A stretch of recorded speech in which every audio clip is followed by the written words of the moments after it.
Hello, fellow Whitworth students and staff. My name is Abigail Foster, and I am a wounded warrior and a United States Air Force veteran. This message goes out to each and every single one of you. A message that in this moment I hope will inspire you to look forward to the future. Whether you are currently in the career exploration class or whatever class you're currently taking, I hope this message finds you well. The very first thing I want to say is we are all in this together. You're not alone. And we will make it through, I promise. So we find ourselves in a situation where isolation and disconnect from the outside world has been forced upon us. We're internally fighting a war, and externally we're fighting to survive. So we ask, how do we survive? Being in the military, we learned that someone always has our six. Basically, someone has our back, right? I'm here to tell you that I have your six. Whitworth has your back, and we're fighting this war together. So why don't we take each other by our sanitized hands, cut through the falling shrapnel, and until we see the light at the end of this cloudy mess and fog,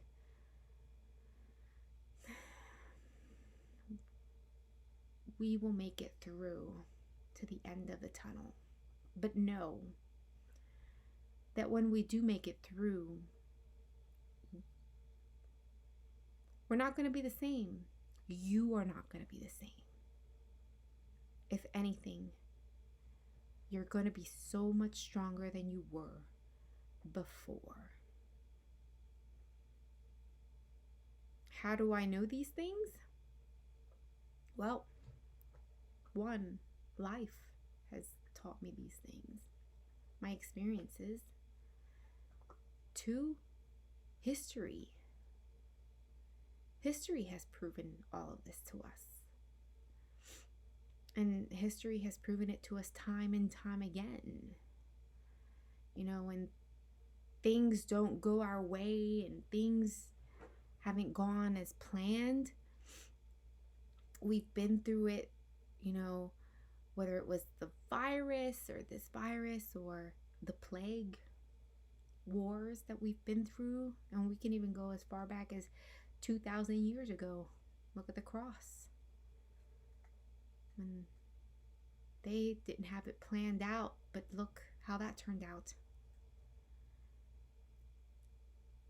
There was always one thing that was seated deep inside of each and every single person that was going through all of those things that wasn't seen through anyone, and something that isn't seen right now, that's happening right now.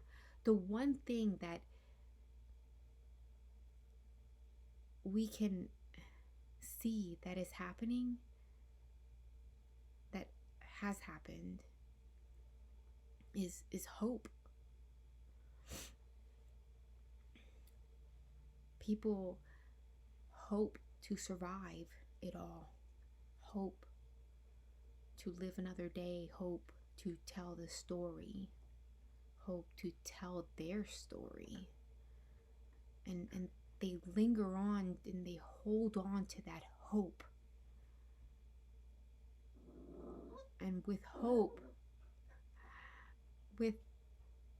that hope, that's the hope that we should all stand on and hold on to, so we can survive for a better tomorrow. And we will survive what's going on right now, because there's going to be a better tomorrow. History has proven this over and over again. And what's going on right now is no different.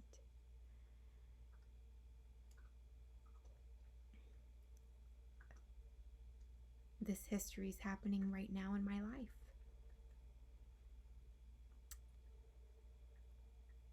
My sister and my nephew have been affected by COVID-19. A couple of my Air Force family members have also been affected by COVID-19, and they have family members they've lost due to complications of COVID-19. We continue to pray for them and ask for strength for them. And if you're one of those people who are struggling in this time, we are praying for you. I completely understand what you're going through. I understand your disconnect, your isolation, and your pain.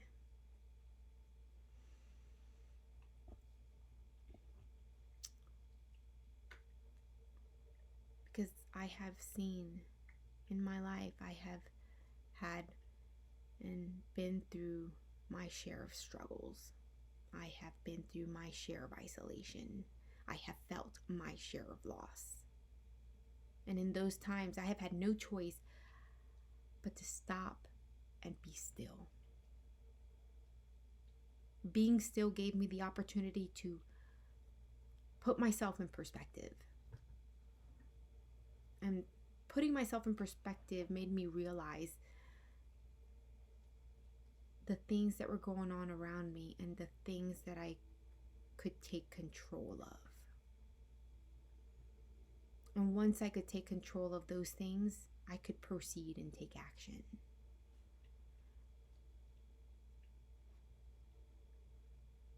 So I was able to assess myself, assess my situation, and take control of the situation at hand.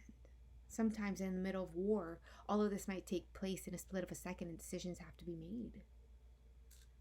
That's what happens in the middle of war. And we are in the middle of a war called isolation. And the decision to stand still is so difficult. Having family and schoolwork all at the same time is really difficult. Losing your job or not having income can be difficult. For some, to provide food for your family can also be just as difficult. I have been there too.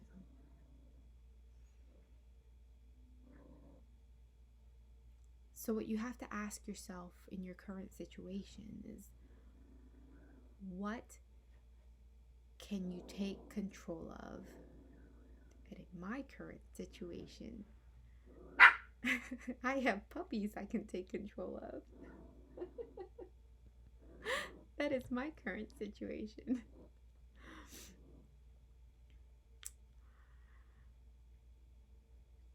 I cannot control my sister's health.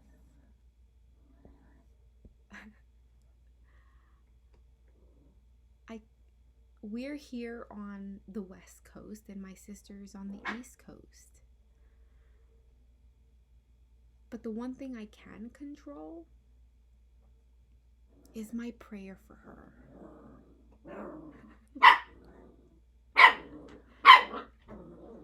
Hey.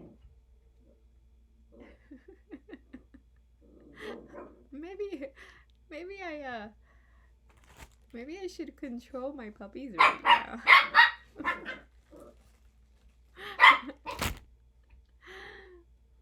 Boomer, come here and meet everybody.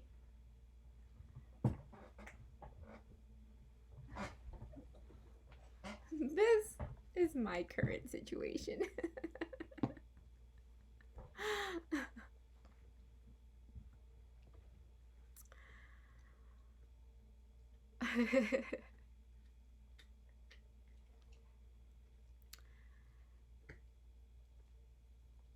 I can control my the love I have for my sister, the prayers I have for her, the phone calls I have for my sister, all the I love yous I tell her.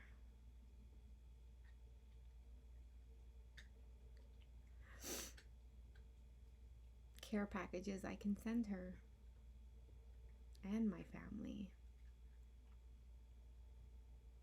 What I can do is assess my situation here, remain calm, remove whatever is unnecessary, align everything back in order where it should be, at least in my mind, the here and now. Because if I could do that here, I know that she can get better there.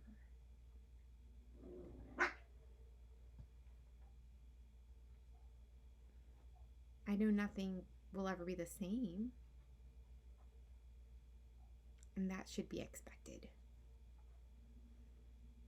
Nothing should be the same because we want better. But things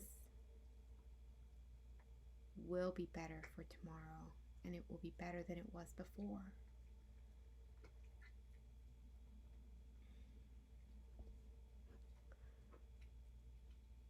I've seen these things in my time in the Air Force, in the United States Air Force. I've had my share of deployments. And after being deployed to Afghanistan, Kyrgyzstan, Turkey, after 9/11, and so many more countries, I've had to learn how to render to patience and stillness. And isolation almost became a norm. It's not something you want to get used to, but something that you had no choice but to do. I've had to stay away from my husband for 14 months in these deployments, and it's taken me 12 years to get this degree. But I made it to the end. I'm here. Yay! So happy. I've climbed Mount Fuji at 131 days after 12-hour brain surgery to remove a golf ball-sized brain tumor. I have survived 3 brain surgeries, 35 spinal taps, 5 hip surgeries to include a full hip replacement. I have a service dog named Luke, which some may have seen around campus, and you will see at the October graduation. I also use a wheelchair often. I have ankylosing spondylitis, which suppresses my immune system, a disease in my spine. With this disease, even a cold can send me to the hospital. So to all the doubters, I have been there and I have done that. And I proudly carry all my battle wounds and scars. Because with my scars, they have taught me and they have shown me what I have been through and the strength that I have. Each and every single scar I have, I know I am stronger than that scar. So there is a light at the end of the tunnel. So no matter what has happened in this long, long journey of mine, or even yours, there is always a light at the end of the tunnel. We just need to find it. I really wish I could hug each and every single one of you to let you know that everything's going to be fine. Everything's going to be okay. And again, in the end, you're not going to be the same. You're going to be so much stronger than you were before. So if in this war you have been hit by shrapnel or you've been affected by this COVID-19, keep pushing through. Don't give up. That wound will heal into a scar. And be proud of your scars, for they are the reminders of your strength when you thought you had none. Don't be frightened by your situation, but assess your situation. Be calm, take action, and if someone needs your six, have their six, have their back. The one thing I do caution is to never look back. And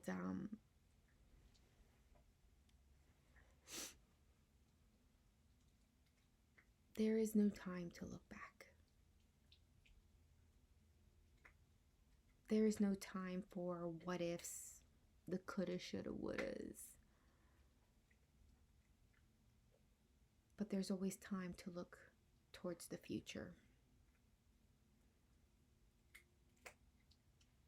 To look back and to be frozen in time as Lot's wife will only hinder our progress of success. You know, we always have to look forward to a better tomorrow and towards a better future.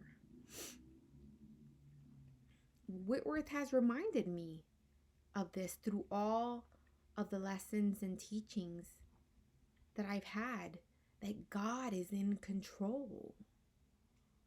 My faith has been strengthened by all these lessons, and my path in life has been guided by all the things that I have learned at Whitworth University. What I am going through right now is being strengthened by all of these lessons. Even the lessons that I did not want to learn, such as isolation. This is the lesson that none of us want to really learn, but one that we all must learn. To be still.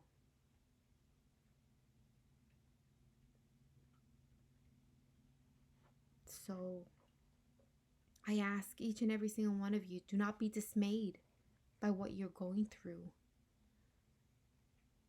Just know that you are not alone, and that you are so much stronger than your scars and the situation that you are in. You will heal from your wounds, and the fog will lift. I promise.